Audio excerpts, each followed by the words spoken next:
Michael Spence, get out! We know what you're all about! Cuts, job losses, money for the bosses! Michael Spence, get out! We know what you're all about! Cuts, job losses, money for the bosses!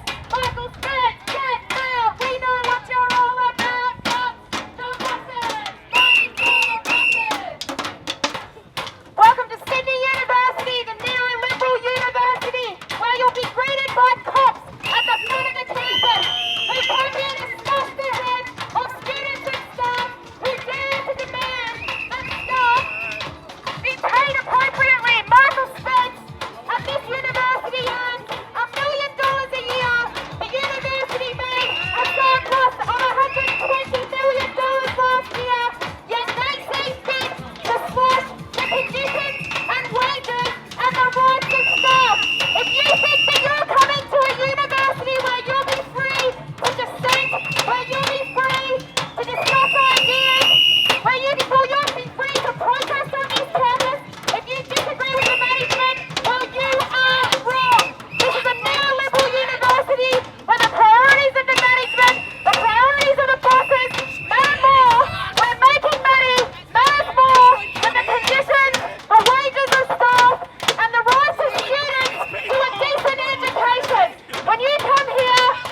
critical bone in your body, don't come to this university.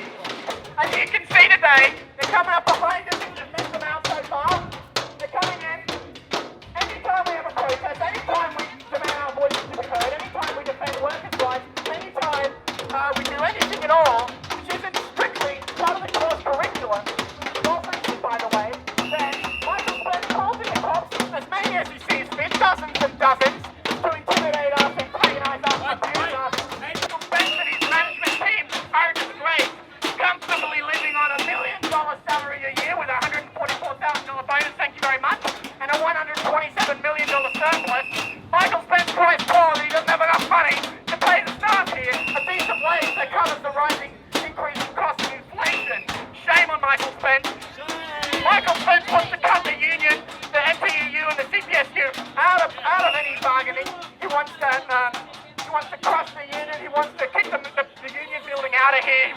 He doesn't want teachers to have the right to organise. He wants to cut the anti-discrimination clause from the bargaining agreement. He wants to be able to have the right to discriminate openly against staff. Shame on Michael Spence.